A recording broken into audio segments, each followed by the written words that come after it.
আপনার আশেপাশে অনেক রোগীকে দেখবেন যাদের ডাক্তারের পরামর্শে রাতের খাবার বন্ধ। কোন ডাক্তার এখনো বলে নাই সকালের খাবার বন্ধ। ডাক্তার যখনই পরামর্শ দেয় বলে যে রাতের খাবার অথবা রাতের খাবার অল্প, বাদ দিয়ে, তাও আবার 5টা খাইও না। আছে না নাই? এবার আসেন, ইসলামকে জিজ্ঞেস করলাম, আমরা সুস্থ থাকতে চাই, ডাক্তার থেকে শুনেছি রোগের উৎপত্তি নাকি পেট, পেটে তো খাবার, খাবারের 3 টাইম, আমরা কোন টাইমে কিভাবে খাবো? ইসলাম বলে সকালের খাবার রাজার মতো খাও, দুপুরের খাবার রাজার ছেলের মতো খাও, রাতের খাবার ফকিরের মতো খাও। এই নিয়মে যদি তুমি খেতে পারো শরীর তোমার সুস্থ থাকবে। এখন ইসলাম যে কথা সুস্থতার জন্য 1450 বছর আগে জগৎকে জানা দিয়েছে, বর্তমান WHO সংস্থা বিশ্ববাসীকে বলে ওই নিয়মটাই যেটা ইসলাম জানিয়েছে। বলেন সুবহানাল্লাহ। সকালের খাবার, এখানে অনেক ছেলে মেয়ে এমন আছে যারা ফজরের নাস্তাও করে না। ফজরের নাস্তা ঠিক মতো করে আর ফজরের নাস্তা করে দুপুর 12টায়। আপনাদের পরিচিত কোন আল্লাহওয়ালা ব্যক্তি থাকলে ওনাদের জীবনী দেখবেন, অনেক মুরব্বী আল্লাহর ওলিরা আলেমরা রাতের খাবার এশারের টাইমের আগেই। মানতে পারি নাই, আওয়াজ দিয়ে বলেন দোষ কাদের? ব্যর্থতা কাদের? আল্লাহর দেওয়া নেয়ামত ধরে রাখতে জানি নাই, দোষ কাদের? আল্লাহ তাআলা আমাদের সবাইকে ইসলাম মানার, মেনে নেওয়ার, মেনে চলার তৌফিক দান করুন। ইসলাম কাদের দরকার? যাদের শান্তির দরকার। বলেন না ভাই, যাদের শান্তির দরকার। এবার ইসলামের যে কোনো একটা কাজের কথা বলেন, যার যেটা মন চায়, যা ইসলাম আদেশ দিয়েছে এরকম একটা কাজ, নামাজ হতে পারে, রোজা হতে পারে, হজ হতে পারে, জাকাত হতে পারে, বিবাহ হতে পারে, ব্যবসা হতে পারে, আপনার কি জানি বলে সংসার হতে পারে, এই চোখ নিচে রাখার কথা হতে পারে, জবান বন্ধ রাখার কথা হতে পারে, রাগ কম করার কথা। ইসলামের যে কোনো একটা সেক্টর নিয়ে আপনি বলেন, ডাক্তারকে জিজ্ঞেস করেন, ডাক্তারে বলবে ইসলাম যা বলছে তা যদি কেউ মেনে চলে তার আর ওষুধের দরকার হয় না। সুবহানাল্লাহ বলেন। ওযু বানানোর সময় আমরা প্রথমে কি দিই? কষ্ট না হলে একটু বলি। তারপর আমরা কি করি? বলেন না, কি করি? তারপর আমরা কি করি? জোরে বলেন। নাক কেন ধুতে হয় সেটা আগে না বুঝলো, করুণা এসে বুঝাই দিছে।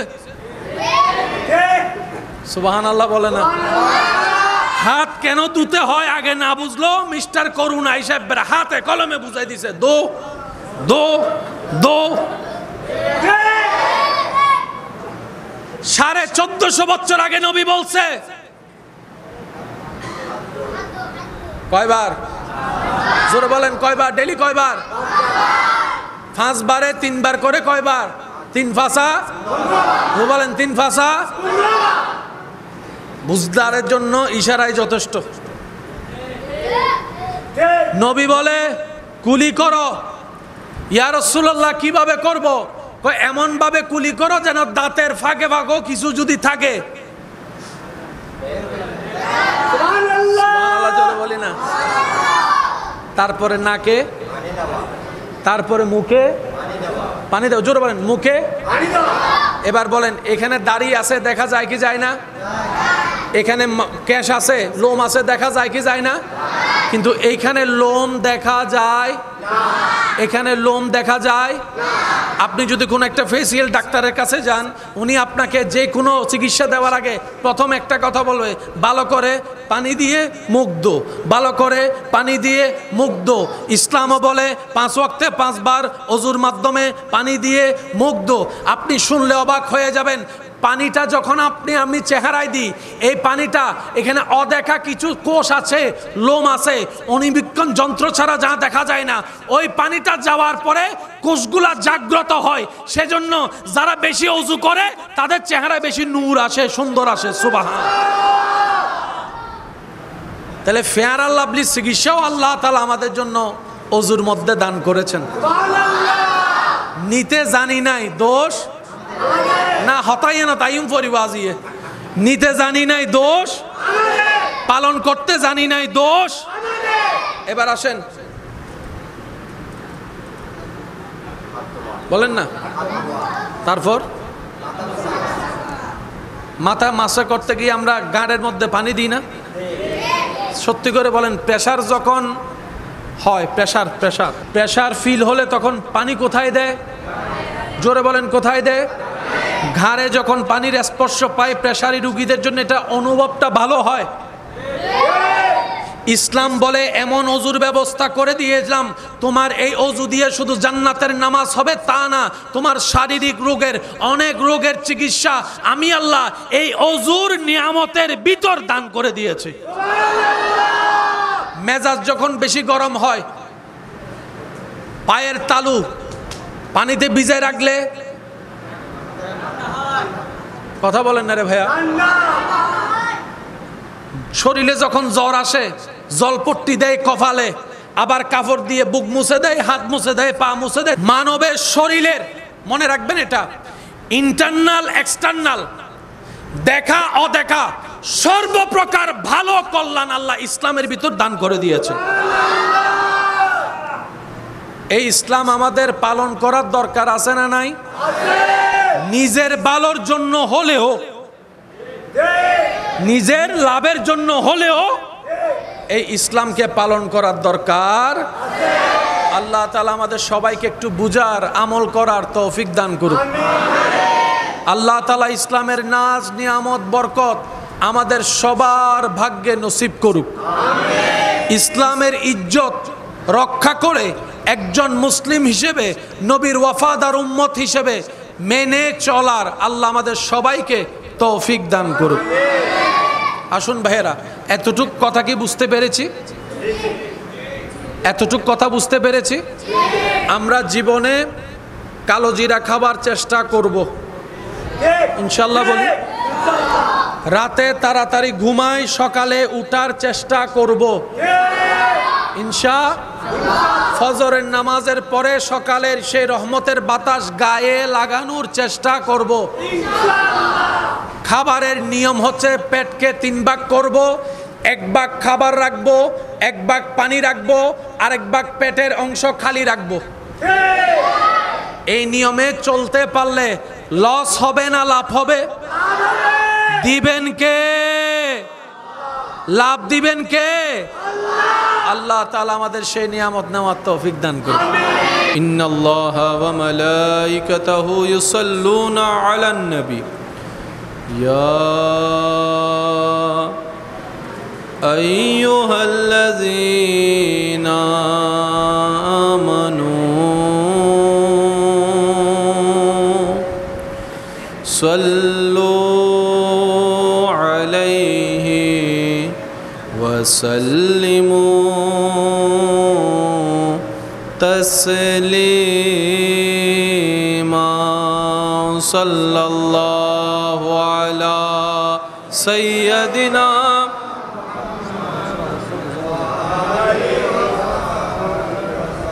আল্লাহুম্মা সাল্লি আলা সাইয়্যিদিনা মুহাম্মদ নবিয়ানা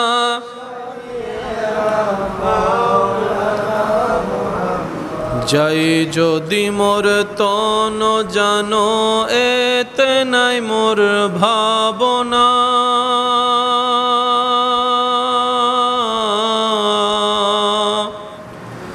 যতদিন থাকবে প্রাণ নবীজিকে ভুলব না আল্লাহুম্মা সাল্লি আলা নবিয়ানা শাফিয়ানা দরুদ পড়ো নবীর দরুদ ছাইড়ো না দরুদ সালাম না পড়িলে ঈমান তাজা হইবে না আল্লাহুম্মা সাল্লি আলা محمد نبینا شفیعنا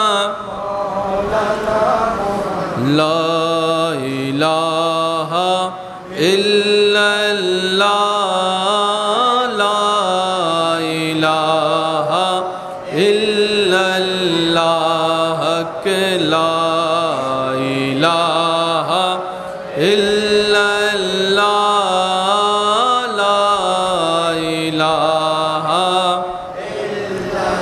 لا پڑھیے لا الہ لا الہ حسبی ربی جل اللہ ما فی قلبی غیر اللہ حسبی ربی جل اللہ ما فی غیر اللہ نور محمد صلی اللہ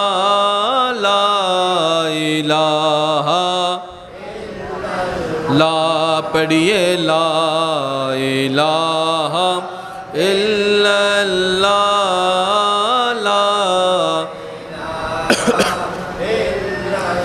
لا موجود الا اللہ لا مشہود الا اللہ لا معبود الا اللہ لا الہ الا اللہ لا الہ الا اللہ لا الہ الا اللہ لا الہ الا اللہ لا الہ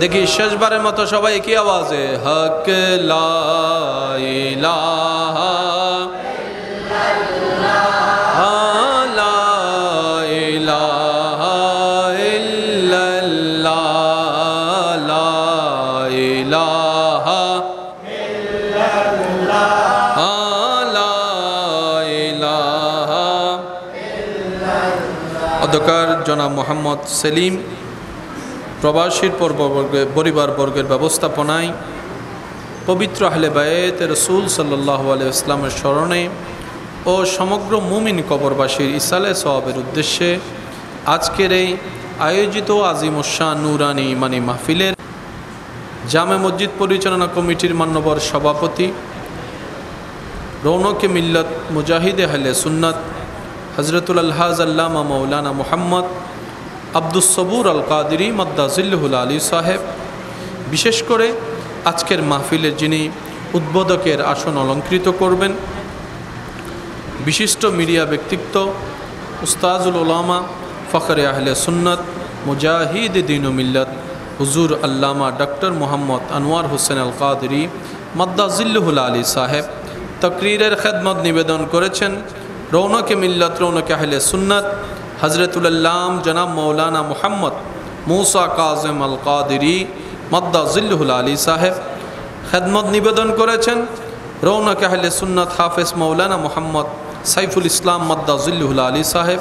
সঞ্চালনায় খেদমত করে যাচ্ছেন শায়ের আহলে সুন্নাত শায়ের মৌলানা মুহাম্মদ হান্নান উদ্দিন সাহেব। কোরআন তেলাওয়াত করেছেন হাফেজ মৌলানা মুহাম্মদ আব্দুল গফুর সাহেব। নাতে রসুলের খেদমত নিবেদন করেছেন শায়ের মৌলানা মোহাম্মদ আলাউদ্দিন সাহেব সহ আমন্ত্রিত ওয়াদিগার উলামায়ে কেরাম, উপস্থিত আল্লাহর প্রেমিক নবীর প্রেমিক ইমানদার ভাইয়েরা, উপস্থিত হাজিরানে মজলিস, আসসালামু আলাইকুম ওয়া রাহমাতুল্লাহি তাআলা ওয়া বারাকাতুহু। মহান আল্লাহ পাকের আলিশান ও পাক ও দরবারে লক্ষ কোটি শুকরিয়া আদায় করে মোহাব্বতের আওয়াজে একবার বলি আলহামদুলিল্লাহ। আলহামদুলিল্লাহ।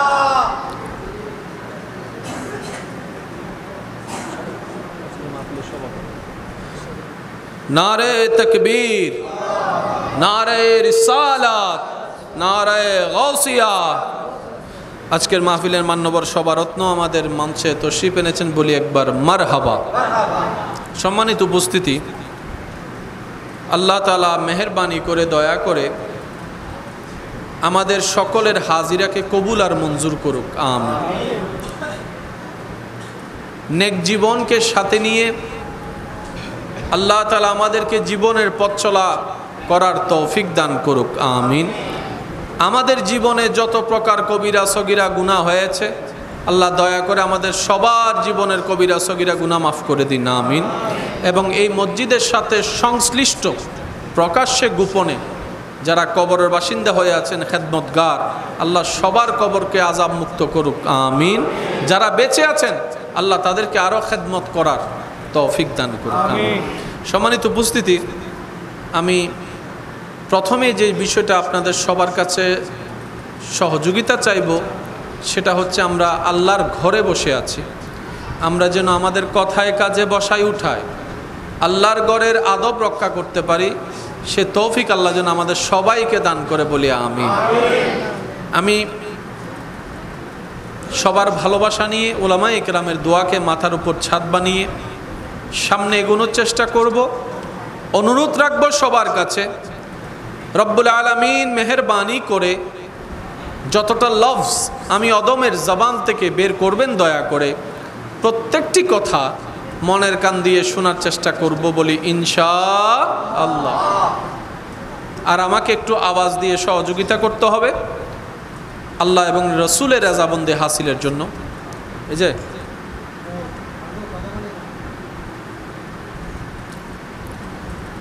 আমরা এখন বসে আছি সবাই আল্লাহর ঘরে।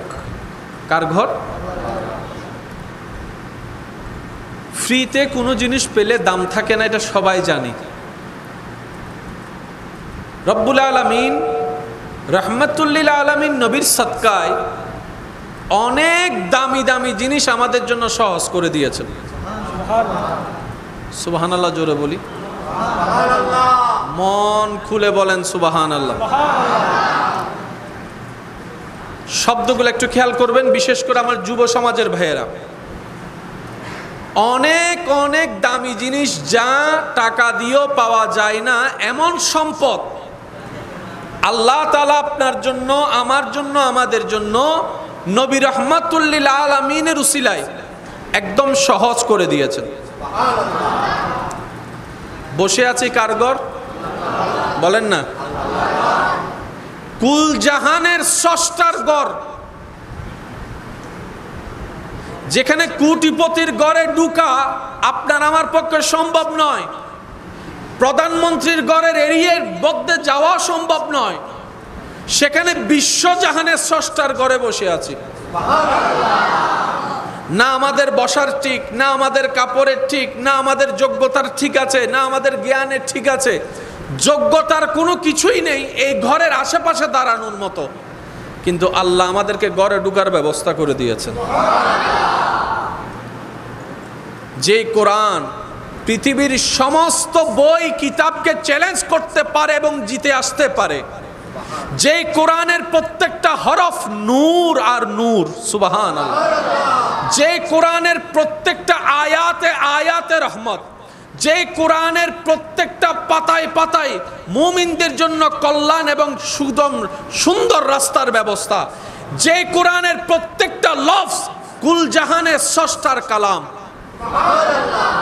সেই কোরআন আপনার আমার ঘরে। সুবহানাল্লাহ, জোরে বলি। কোরআন টাকা দিয়ে কিনা সম্ভব? বলেন না ভাইয়া, কোরআন টাকা দিয়ে কিনা সম্ভব? প্রত্যেকটা কিছুর একটা রেজিস্ট্রি আছে, দলিল আছে,